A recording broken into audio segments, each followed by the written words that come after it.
안녕하세요. 크리스천 영상학교는 연한신 목사입니다. 오늘은 죄가 어떻게 죽음으로 내모는가 라는 제목을 한번 생각해 볼게요. 아담의 범죄 이후에 인류에게는 죽음이 찾아왔죠. 그러나 죄와 죽음의 상관관계를 구체적으로 밝히기는 어렵습니다. 이는 이성적이고 합리적이며 과학적으로 밝히기 어려운 영적 관계이기 때문이죠. 그러나 죄 사역은 죄와 죄를 부추기는 귀신과 싸우는 전쟁터의 한가운데 있습니다. 그래서 귀신을 쫓아내고 귀신들이 일으킨 고질병을 치유하는 과정에서 이 연결고리의 실체를 어느 정도 알게 되었어요. 그래서 오늘은 그 얘기를 좀 하고 싶습니다. 중풍병자에게 내 죄 사함을 받았느니라 하는 말과 일어나 내 상을 가지고 걸어가라 하는 말 중에서 어느 것이 쉽겠느냐. 그러나 인자가 땅에서 죄를 사하는 거짓사가 있는 줄을 너희로 알게 하려 하느라 하시고 중풍병자에게 말씀하시되 내가 내게 이르노니 일어나 내 상을 가지고 집으로 가라 하시니 마가복음 2장 9절에 11절이죠. 그 후에 예수께서 성전에서 그 사람을 만나 이르시되 보라 내가 나았으니 더 심한 것이 생기지 않게 다시는 죄를 범치 말라 하시니 요한복음 5장 14절입니다. 대부분의 사람들은 나이가 들어 기력이 쇠해지고 면역력이 약해지면 성인병이 생기고 성인병이 악화되어 사망에 이르게 됩니다. 성인병이란 성인이 되면 생기기 쉬운 질병으로 고혈압, 당뇨, 뇌졸중, 심장질환, 암 등을 말하죠. 성인병은 완치가 되지 않으며 악화되지만 않으면 안심하는 정도예요.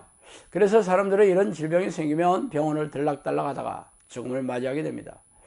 그러나 이런 질병이 죄에서 생기거나 또한 죄를 부추기는 귀신에 의해 생긴 질병이라고 생각하기가 쉽지 않겠죠? 3분짜리 연결기도를 통해 예수 그리스도의 보혈을 믿고 죄와 용서를 받았다고 믿는 크리스천들도 예외 없이 생기는 이런 질병이 죄 때문이라고 한다면 그동안 교회에서 가르쳐줬던 구원론이 허구라는 것을 고백해야 하기 때문이죠. 그러나 기이하게도 예수님은 왜 중풍병자의 질병이 원인이 죄라고 말씀하고 계시며 베데스다 연못가에서 30년 된 병자를 고쳐주시고 나서 더 심한 것이 생기지 않게 죄를 범치 말라고 권면하고 계십니다. 그렇다면 38년 된 질병보다 더 심한 것이 그런 것도 당연히 죽음으로 내모는 치명적인 질병을 말하고 있겠죠. 그렇다면 죄로 인해서 생기는 치명적인 질병이 죽음의 직접적인 원인이 된다는 것이 아닙니까? 그래서 죄가 어떻게 치명적인 질병으로 이어지는지 그 과정을 한번 짚어보도록 하겠습니다. 먼저 불신앙의 죄예요. 불신앙의 죄라는 것은 모르는 크리스천은 없어요. 하나님이 자신의 삶과 영혼을 책임진다는 것을 믿지 않는다면 불신앙의 죄를 짓는 것이죠. 그런 이들은 걱정과 염려, 불안, 조급함, 두려움, 의심, 좌절, 절망 등의 생각을 받아들이죠. 그러나 대부분의 크리스천들은 어떻게 살면서 그런 생각이 없이 살아갈 수 있냐면서 항변하고 있습니다. 이런 태도가 죄에 대해 무감각한 단면을 보여주는 것입니다. 두 번째, 이웃을 사랑하지 않는 죄예요. 예수님은 마음을 다하고 목숨을 다해 또 뜻을 다해 하나님을 사랑하라는 것이 가장 큰 계명이며 그 뒤를 이어 내 이웃을 내 몸처럼 사랑하라고 하신 것이 두 번째 큰 계명이라고 말씀하셨습니다. 그런데 미움, 시기, 질투, 분노, 짜증, 불만, 불평, 원망, 억울함, 서러움, 자기애민, 싸움, 분열 등의 죄를 반복하고 있지만 회개할 생각도 싸울 생각도 하지 않고 살아가고 있는 이유가 무엇일까요? 바로 이웃을 제쳐놓고라도 가까운 가족조차 사랑하고 있지 않는 죄를 밥 먹듯이 짓고 있다는 증거입니다. 세 번째, 탐욕을 추구하는 죄입니다. 탐욕은 과도한 욕심이죠. 예수님은 주기도문에서 하루에 필요한 양식만을 구하라고 했어요. 넌 아무런 걱정과 염려도 하지 말고 오직 하나님의 나라와 의를 구하면 하나님께서 모든 것을 더해 주신다고 약속하였습니다. 그러나 당신은 하루에 필요한 최소한의 생계비인 일용할 양식만을 구하면서 또 그렇게 얻으면서 만족하고 살아가고 있어요. 최소한의 생계비는 당신이 원하는 금액이 아니라 절제와 자주의 성품이 된 상태에서 필요한 생계비로 말합니다. 그러나 거의 대부분의 크리스천들은 자신이 원하는 부를 추구하고 있죠. 그래서 기도 자리에 앉으면 성공과 부를 외치는 목록을 주구장창 반복하고 있습니다. 탐욕은 만몬의 영이 넣어주는 계략이에요. 그래서 새벽같이 돈을 벌러 나가 밤늦게까지 파김치가 되도록 일을 하고 또한 온통 머릿속에는 돈을 벌고 쌓아두려는 생각밖에 없어요. 이는 돈을 하나님보다 더 사랑하는 우상 숭배라는 증거죠. 네 번째, 쾌락을 섬기는 죄입니다. 성경에서는 쾌락을 추구하는 삶을 방탕이란 말로 대신하고 있습니다. 즉 방탕은 육체의 쾌락을 즐기는데 돈과 시간과 에너지를 쏟아부어 소진하는 것을 말하죠. 성경은 육체의 생각은 하나님과 원수이며 육체의 소욕을 추구하는 것도 하나님의 원수가 된다고 선포하고 있습니다.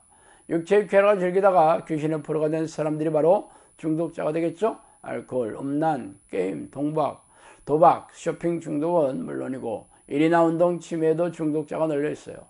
이들은 죄다 짜릿한 쾌감을 즐기다가 재산과 시간과 에너지를 소진하고 육체와 정신이 황폐해진 상태죠. 특히 이 시대는 소돔과 고모라처럼 음란의 바다에 빠진 시대입니다. 스마트폰이 만연되어 있어 초등학생으로부터 노인에 이르기까지 관음과 음란을 즐기고 불륜을 탐닉하고 있습니다. 이외에도 수많은 죄를 짓고 있으면서도 죄를 인지하지 못하거나 설령 알고 있다 하더라도 회개하고 싸울 생각조차 없죠. 이렇게 하나님이 싫어하는 죄를 좋아하고 추구하고 있는 게 바로 우리네 크리스천들의 실정입니다. 그렇다면 이런 죄를 짓는 사람들의 육체적인 상태를 살펴봅시다. 먼저 불신앙과 이웃을 미워하는 죄를 짓는 사람들의 생각은 온통 부정적이겠죠. 죄와 걱정과 염려와 불안과 조급함, 두려움, 의심, 좌절, 절망, 미움, 시기, 질투, 분노, 짜증, 불만, 불평, 원망, 억울함, 서러움, 자견민, 싸움, 분열 등의 생각이죠. 이런 생각이 들어오면 두뇌와 근육을 경직시키고 모든 장기를 긴장시킵니다. 그러면 피순환이 되지 않아 심장과 모든 장기에 무리가 되고 고장나기 마련이죠. 그래서 저에게 기도 훈련을 요청한 훈련생들의 경험을 제가 말씀드릴게요. 오랜 시간 마음의 상처가 있었고 어두움에 내 영혼이 눌려있다 보면 귀신들이 집을 짓기 시작하며 이로 인해 목과 등 쪽 근육이 굳기 시작합니다. 목 디스크와 허리 디스크도 등 쪽 근육들이 뭉치며 척추를 당기면서 대부분 생기는 것 같아요. 뇌에서 장기로 가는 신경들이 막히기 시작하며 자연적으로 치유되도록 하나님께서 만들어주신 혈액도 막히기 시작합니다. 이로 인해 등 근육과 단지 5cm 정도로 가까운 장기들이 굳기 시작하며 수화불량, 위염, 간염, 췌장염, 갑상선 등의 염증이 생기고 점점 더 굳어져 갑니다. 소화가 안 되신 분들은 대부분 배를 눌러보면 단단하고 아프고 많이 뭉쳐 있습니다. 이를 계속 방치하다 보면 염증이 악화되어 암으로 된다고 합니다. 이를 해결하면 먼저 주님이 내 마음에 찾아오셔야 해요. 내 마음이 평안해지기 시작하여 주님께서 세상에 줄 수 없는 기쁨을 주시기 시작하면 긴장되었던 근육들이 풀리기 시작하고 굽었던 허리와 등이 펴지고 얼굴이 환해지고 혈액순환이 잘 되기 시작하며 피가 구석구석 잘 전달되어 자연 치유가 일어나기 시작합니다. 소화가 잘 되기 시작하며 다시 10년, 20년 전 건강한 상태로 되돌아가게 된다고 생각해요. 인간의 몸은 우리 하나님께서 정말 천재적으로 디자인하신 작품이며 오직 해결 방법은 우리를 만드신 하나님을 만나는 거라고 생각합니다. 제가 영상학교에 기도를 하기 전에는 정말 온몸이 종합병원이었으며 얼굴이 어둡고 매일 지옥이었습니다. 이 기도를 시작하면서 정말 회복되기 시작했어요. 소화가 잘 되기 시작했고 하나님께서 지혜를 주셔서 어디가 어떻게 나쁜 건지 자세히 알려주셔서 이제는 목 디스크와 간 기능만 조금 해결되면 다 해결되게 됩니다. 아프고 힘들어서 알게 된 이 사실을 제가 말씀드려요. 이렇게 어떤 분이 저에게 얘기하셨고 또 다른 분은 이렇게 얘기했더라고요. 제가 봤던 다큐멘터리 SBS 스페셜 산후조리의 비밀인데 보다가 제 증상이랑 너무 비슷해서 일부를 받아 적은 것으로 다큐는 산후풍에 대한 것이었습니다. 신진대사, 자율신경계. 자율신경계는 평안한 상태에서 활성화되는 부교감신경, 긴장과 스트레스 활성화되는 교감신경. 또 교감신경이 항진되면 심장 박동이 올라가고 동공이 커지고 땀이 납니다. 위기상황이 되면 아드레날린의 분비가 되고 위기상황에 대처하기 위하여 심장과 근육으로 피가 많이 가고 내장과 피부로는 덜 가게 됩니다. 자율신경계는 우리 몸에서 심혈관계나 체온을 조절하는 기능을 담당하고 있고, 교감신경이 항진되었다는 것은 우리 몸이 긴장 상태이고 말초 혈액순환이 잘 안되고, 즉 혈관수축이 된다는 것이죠. 여러가지 이상을 유발해서 피부 온도가 떨어지고 시린 증상이 심해집니다.